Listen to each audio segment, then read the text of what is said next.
नमस्कार, मी तन्मय टिल्लू. जागरूक मतदारांसाठी या विशेष कार्यक्रमात आपलं सर्वांचं स्वागत.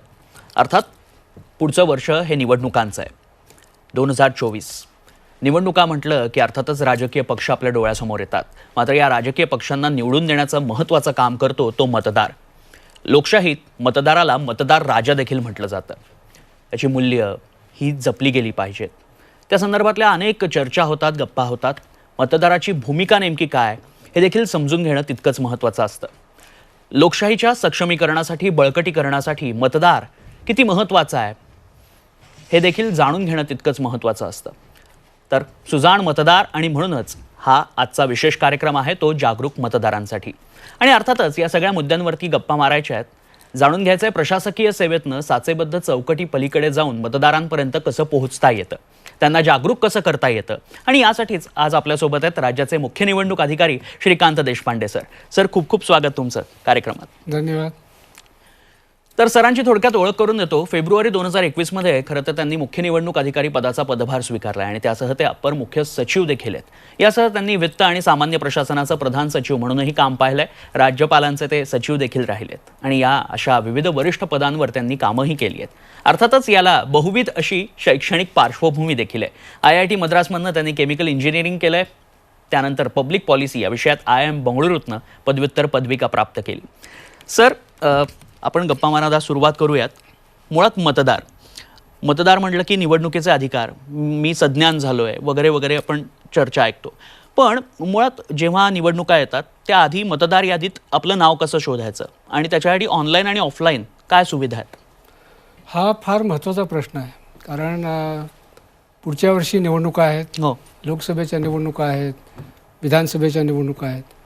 त्यामुळे या निवडणुकीच्या अगोदर आपलं नाव मतदार यादीमध्ये आहे की नाही हे तपासणं फार महत्त्वाचं आहे.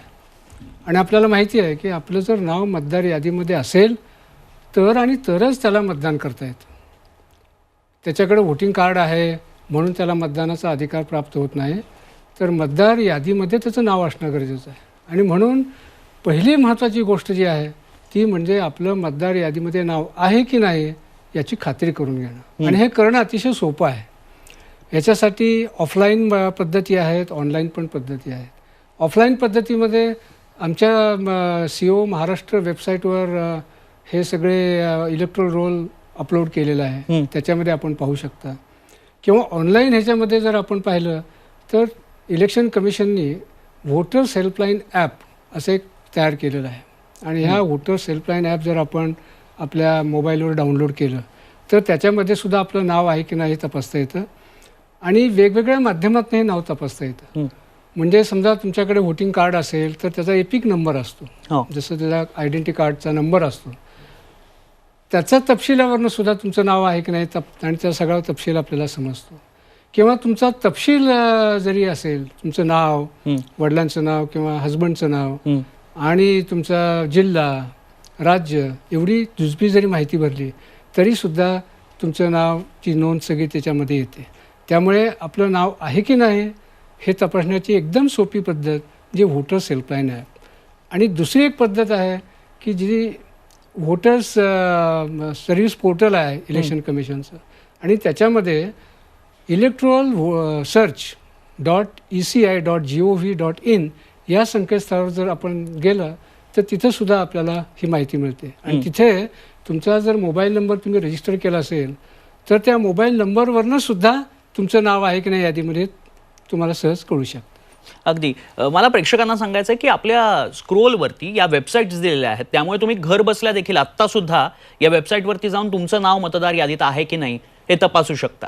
त्यामुळे या वेबसाईटला नक्की भेट द्या आणि आपलं नाव आहे की नाही ते चेक करा. सर, आता आपण पाहिलं की मतदार यादी अद्ययावतीकरणाचं काम सुरू झालेलं आहे. पण मग ते प्रारूप मतदार यादी आणि अंतिम मतदार यादी म्हणजे नेमकं काय आणि ती नेमकी कधी प्रसिद्ध होते? दरवर्षी आपण मतदार याद्यांचं अद्ययावतीकरण करतो. आणि प्रत्येक वर्षी क्वालिफाईंग डेट जी असते ती बदलते. तर यावर्षी क्वालिफाईंग डेट जी आहे ती 1 जानेवारी 24 आहे. म्हणजे ज्यांचं 1 जानेवारी 24 या दिनांकाला 18 वर्ष पूर्ण होतात तर त्यांना आपण ह्या मतदार यादीमध्ये त्यांचे नाव आपण समाविष्ट करू शकतो. तर हे करण्यापूर्वी आपल्याला माहिती आहे की 27 ऑक्टोबरला आम्ही प्रारूप यादी प्रसिद्ध केलेली आहे आणि ही यादी प्रसिद्ध करण्यापूर्वी महत्त्वाची 2 कामं आम्ही करतो. मतदार याद्यांचं शुद्धीकरण करतो आणि मतदार केंद्राचं सुसूत्रीकरण करतो. अच्छा. मतदार यादींचं शुद्धीकरण म्हणजे आम्ही यावेळेला घरोघरी BLO अशी मोहीम केली होती आणि BLO प्रत्येक घरामध्ये जाऊन ते जे मतदार आहेत त्याचं त्यांनी व्हेरिफिकेशन केलं आणि व्हेरिफिकेशनमध्ये जर एखादा मयत आढळला किंवा कायमस्वरूपी सोडून गेला तर त्याची वगळण्याची पण प्रक्रिया आपण त्याच वेळेला सुरू करतो. आणि त्या सर्वेमध्ये सुद्धा त्या घरामध्ये 1 जानेवारी 24ला 18 वर्ष पूर्ण करणारे कोण मेंबर्स आहेत त्याची सुद्धा आपण नोंद करून त्यांचे फॉर्म्स त्याला गोळा करतो. त्यामुळे ही प्रक्रिया आपण करून आपण 27 ऑक्टोबरला आपण प्रारूप मतदार यादी प्रसिद्ध केली. आता ही यादी प्रसिद्ध केल्यानंतर 27 ऑक्टोबर ते 9 डिसेंबर या कालावधीमध्ये आपण लोकांचे अर्ज स्वीकारणं किंवा काही तक्रारी असतील तर त्याचे अर्ज स्वीकारणं यासाठी हा कालावधी आपण दिलेला आहे. याला आपण क्लेम्स अँड ऑब्जेक्शन म्हणतो. तर या काळामध्ये लोकांनी आपलं नाव नसेल तर त्याचा फॉर्म भरावा, तपशिलामध्ये जर बदल असेल तर त्याचे फॉर्म भरावेत आणि मग त्याच्यावर निर्णय 26 डिसेंबरपर्यंत आम्ही घेतो आणि 26 डिसेंबरला त्याचे निर्णय झाल्यानंतर 5 जानेवारीला आपण त्याची अंतिम यादी प्रसिद्ध करणार आहोत आणि तिथं हा आपला संक्षिप्त पुनरीक्षणाचा कार्यक्रम संपतो आपला. बरं. पण मग सर म्हणजे मला हा प्रश्न पडला की मतदार यादीत आपलं नाव तपासणं हे का आवश्यक आहे? कारण एकदा तर रजिस्टर झालेलं आहे, मग विधानसभा लोकसभेला ते एकदा दिलं की ते रजिस्टर होतं, मग ते पुन्हा पुन्हा पडताळणं आणि ते पाहणं का गरजेचं आहे? का आवश्यक काय आहे ते? कारण याच्यामध्ये काय, जसं मी मगाशी आपल्याला सांगितलं की आपण घरोघरी सर्वे केलेला आहे, तर त्याच्यामध्ये मयत असतील किंवा सोडून गेले असतील किंवा ह्यांची नावं आपण आता वगळली, अशी पण शक्यता आहे की तुम्ही त्या टेम्पररी पिरियडसाठी तिथे नसाल आणि त्यामुळे वगळलं गेलेलं असेल. तर जर चुकूनही जरी वगळून गेलं असेल तर त्यासाठी एक पर्याय म्हणून हा एक मोठी संधी आहे. अच्छा. आणि म्हणून आपलं नाव म्हणजे त्याच्यामधनं डिलीट झालं नाही याची खात्री करणं फार आवश्यक आहे. म्हणून आपण त्यांना असं आवाहन करतो की तुम्ही मागच्या वर्षी जरी तुमचं यादीमध्ये नाव असलं तरी या वर्षीच्या यादीमध्ये तुमचं नाव आहे का नाही पुन्हा एकदा खात्री करा. कारण पुढच्या वर्षी निवडणुका आहेत आणि बऱ्याच वेळेला असे अनेक निवडणुकीच्या वेळेला आपण चित्र पाहतो की लोक म्हणतात की आमचं नाव गायब झालं, माझ्याकडे वोटिंग कार्ड आहे आणि मला मतदान करू दिलं नाही. मला वाटतं अशा पद्धतीची पश्चातापाची पाळी मतदारांच्यावर येऊ नये म्हणून हा जो कालावधी आहे त्याच्यामध्येच आपण तपासलं पाहिजे आपलं नाव आहे की नाही आणि नसेल तर आपल्याला नोंदवलं पाहिजे किंवा आपला तपशील जो आहे तो बरोबर आहे का, माझं नाव बरोबर लिहिलं आहे का, माझा पत्ता बरोबर आहे का किंवा फोटो व्यवस्थित आहे का.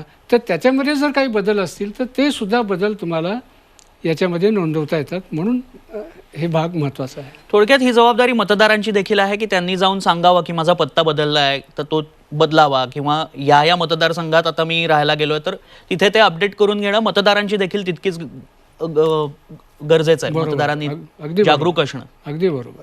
पण सर जेव्हा आपण स्पेशल समरी रिव्हिजन करतोय या कार्यक्रमात तर त्या कार्यक्रमामध्ये वयाची 18 वर्ष कधी पूर्ण झालेली असावेत त्याबद्दल काही कालावधी आहे का? म्हणजे त्या कधी मी नाव नोंदवू शकतो? खरं आहे की पूर्वी कसं असायचं की ज्या वर्षीची ही पुनरीक्षणाचा कार्यक्रम असतो म्हणजे हा 23चा पुनरीक्षणाचा कार्यक्रम आहे म्हणून क्वालिफाईंग डेट आपण 1 जानेवारी 24 ठेवली. तर पूर्वी कसं होतं की समजा 1 जानेवारी नंतर जर कुणी जन्माला आलं तर त्याला पुढच्या जानेवारीपर्यंत वाट बघायला लागायची.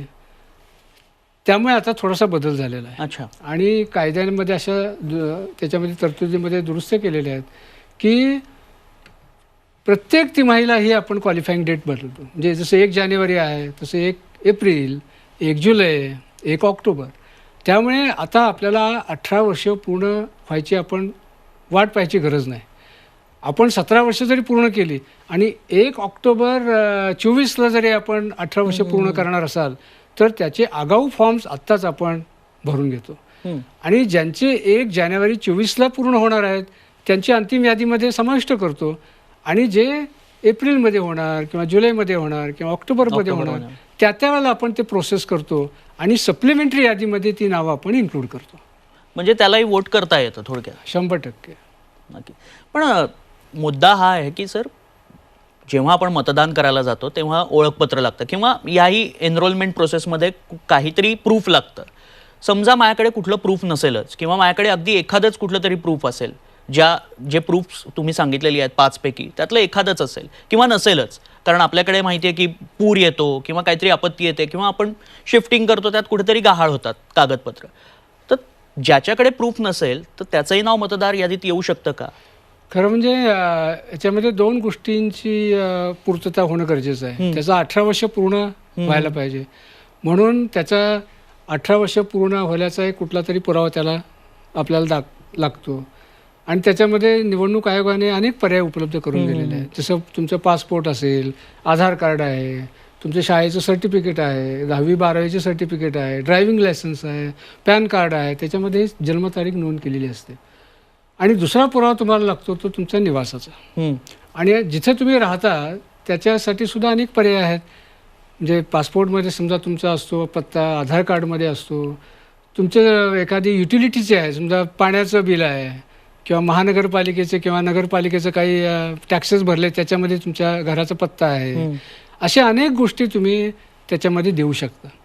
पण बऱ्याच वेळेला इलेक्शन कमिशनने जे प्रिस्क्राईब केलेले डॉक्युमेंट्स आहेत त्याच्यामध्ये एकही त्याच्याकडे नसेल तरीसुद्धा त्याच्याकडे जे उपलब्ध आहे की ज्याच्यामध्ये जन्मतारखेचा उल्लेख आहे आणि पत्त्याचा उल्लेख आहे. आता पत्त्याचा उल्लेख सांगायचा झालं तर पोस्टानं आलेलं कार्ड तुमच्याकडे आहे किंवा स्पीड पोस्टने आलेलं एखादं टपाल आहे, तर त्याच्यावर पत्ता असतो, तर तो सुद्धा आपण एव्हिडन्स म्हणून ग्राह्य धरतो. तर अशा पद्धतीचे सुद्धा आपण देऊ शकतो.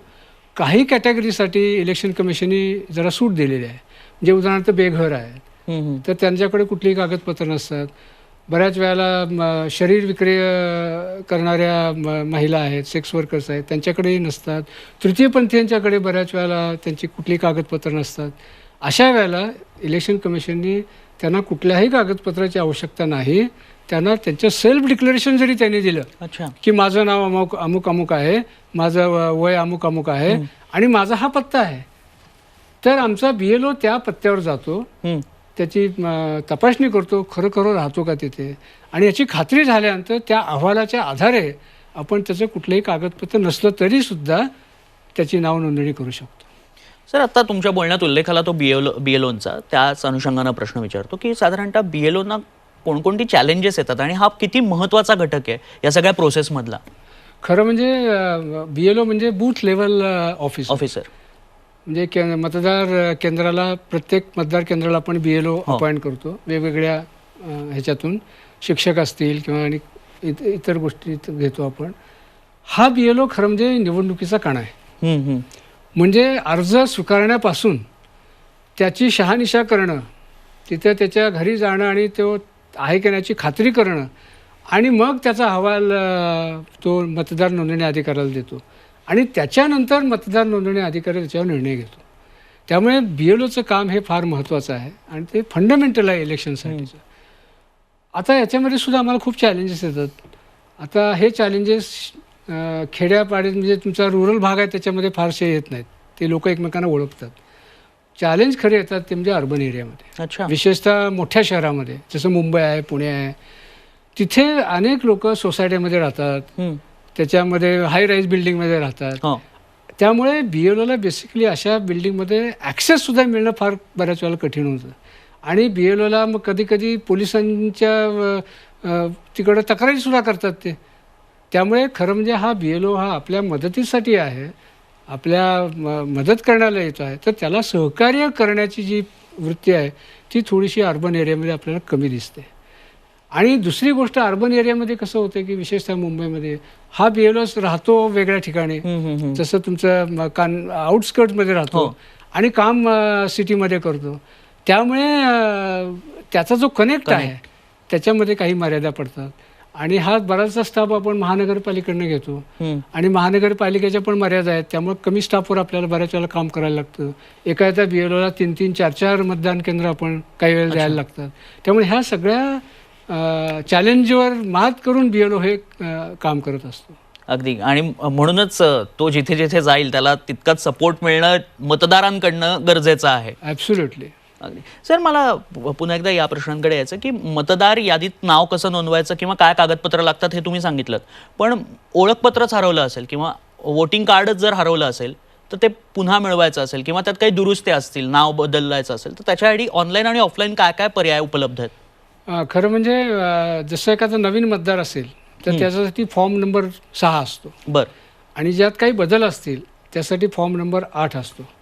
आणि हा फॉर्म नंबर 8 वेगवेगळ्या कारणासाठी आपण वापरू शकतो. पहिलं कारण म्हणजे तुम्ही एखाद्या पत्त्यातून म्हणजे एखाद्या मतदारसंघातून दुसऱ्या मतदारसंघामध्ये स्थलांतरित झाला, शिफ्टिंग ऑफ वोटर्स, हे खूप वेळाला होतं. हां, किंवा तुम्ही त्याच मतदारसंघामध्ये असता पण एका पत्त्यावरून दुसऱ्या पत्त्याकडे पत्त्यावर, जातात, म्हणजे विदिन द असेंब्ली कॉन्स्टिट्युएन्सी, त्याला पण आपण शिफ्टिंग म्हणतो. दुसरं त्याच्या तपशिलामध्ये बदल असतो, काही वेळेला नावामध्ये बदल असतो. जसे महिला लग्नानंतर नाव बदलतात, त्यामुळे तिचं नाव बदलण्याची गरज असते, किंवा एखाद्यांची डेट ऑफ बर्थ चुकलेली असते, किंवा लिंग सुद्धा एखाद्या काही ह्याच्यामध्ये चुकलेलं असतं, किंवा पत्त्यामध्ये काही अपूर्ण असतो, त्याच्यात बदल करण्याचा असतो. तर ह्याच्यासाठी सुद्धा फॉर्म नंबर 8 आपल्याला वापरता येतो. किंवा एखाद्याचं मतदान कार्ड हरवलेलं आहे, समजा म्हणजे हरवलं म्हणजे ते चोरी गेली असेल, हरवलं असेल, किंवा एखाद्या आपत्तीमध्ये ते नष्ट झालं असेल, किंवा इतकं ते खराब झालं आहे की त्याच्यामध्ये तुमचा फोटोसुद्धा दिसत नाही, तर याच्यासाठी सुद्धा फॉर्म नंबर 8 ही सुविधा आहे. त्याला म्हणतात replacement of your voting card. आणि ह्या वोटर कार्ड्स रिप्लेसमेंटचा ऑप्शन तुम्ही एक्झरसाईज केला आणि त्याची माहिती भरली तर तुम्हाला घर बसल्या घरी स्पीड पोस्टने ते वोटिंग कार्ड तुम्हाला मिळतं. आणि समजा एखादा दिव्यांग आहे, अपंग आहे, तर त्याला आपलं नाव चिन्हांकित करण्याची सुविधा सुद्धा फॉर्म नंबर 8 आहे.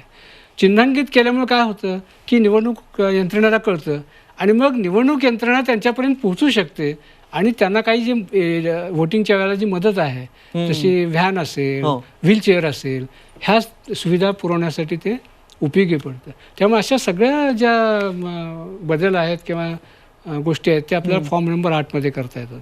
आणि याच्यासाठी ऑनलाईन पद्धतीने आपण चांगल्या पद्धतीने करू शकतो, घर बसल्या करू शकतो. त्याच्यामध्ये व्होटर्स हेल्पलाईन ॲप तुम्ही जर डाउनलोड केलं तर त्याच्यामध्ये ते माहिती विचारतात, तशी तुम्ही माहिती भरा, जे डॉक्युमेंट तुम्हाला पाहिजेत त्या अपलोड करा. अपलोड करण्यामध्ये सुद्धा अत्यंत सुविधा आहे की तुम्ही तुमच्या मोबाईलच्या कॅमेऱ्यातनं ते फोटो काढून तो अपलोड करू शकता.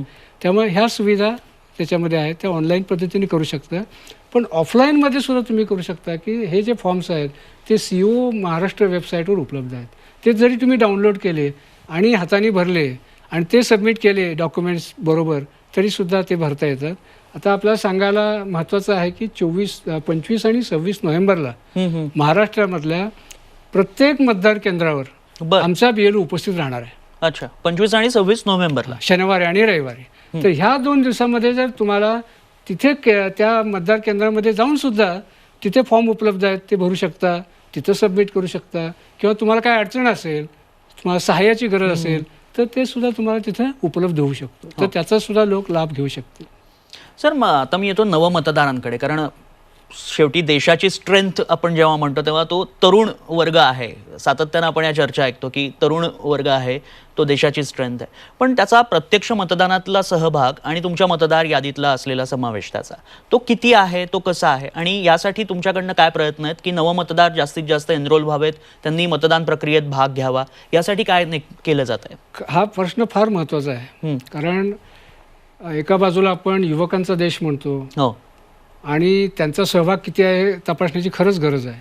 आता महाराष्ट्राचं जर उदाहरण द्यायचं झालं तर 18-19 हा वयोगट जर घेतला तर या वयोगटामध्ये महाराष्ट्रामध्ये पॉप्युलेशनमध्ये प्रमाण 3.74% आहे. म्हणजे साधारणतः 47 लाख मुलं आणि मुली या वयोगटामध्ये येतात.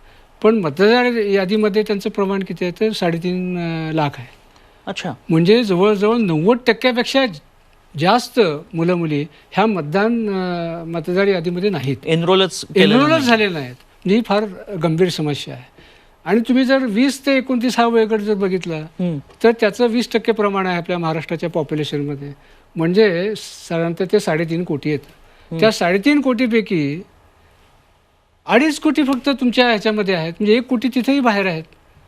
त्यामुळे मला वाटतं ही फार मोठी चिंतेची गोष्ट आहे की ज्यांनी लोकशाहीमध्ये त्यांचं योगदान असण्याची गरज आहे युवकांचं, आणि त्यांचं याच्यामध्ये प्रमाण कमी आहे. आणि म्हणून आम्ही याच्यामध्ये फार मोहीम मोठ्या प्रमाणात घेतली की शाळा कॉलेजेसमध्ये आम्ही पोचण्याचा प्रयत्न केला. प्रत्येक कॉलेजेसमध्ये इलेक्ट्रो लिटरसी क्लब स्थापन केले आणि त्याच्या माध्यमातून आपण त्या कॉलेजची मदत घेऊन, त्या प्रिन्सिपलची मदत घेऊन, शिक्षकांची मदत घेऊन, NSS व्हॉलेंटियरची मदत घेऊन आपण कॅम्पेन स्वरूपामध्ये त्यांची आपण नोंदणी करून घेत आहोत. त्यामुळे मला वाटतं हा एक महत्त्वाचा आमचा एक प्रयत्न राहील की कॉलेजेस आणि शाळेमध्ये आम्ही जास्तीत जास्त पोहोचवतो आणि तिथे त्यांचे फॉर्म्स भरून घेतो. हा एक आमचा प्रयत्न चालू आहे. नक्कीच. जेव्हा आपण जागरूक मतदारांसाठी हा कार्यक्रम करतो तेव्हा एक प्रश्न आहे की मुळात आपण सुजाण झालोय का, सज्ञान झालोय का, आपण मतदान करणार आहोत म्हणजे नेमकं काय करणार आहोत, हाही विचार या निमित्तानं व्हायला हवा. आणि त्यासाठीच ज्या संकेतस्थळावरती खालती जे संकेतस्थळ दिलेलं आहे त्यावरती तुम्ही नक्की नोंद करा, एनरोल व्हा, मतदान करा. त्यासाठीच जागरूकता निर्माण करण्यासाठीच हे कार्यक्रम सुरू आहेत. सर, आज इथे आलात आणि तुम्ही मतदारांना कसं एनरोल व्हावं आणि काय नेमकं तयारी केली जाते त्याबद्दल मार्गदर्शन केलं, त्याबद्दल खूप खूप आभार. धन्यवाद. थँक्यू. कार्यक्रमात इथेच थांबतोय. पाहत राहा झी 24 तास. रहा एक पाऊल पुढे.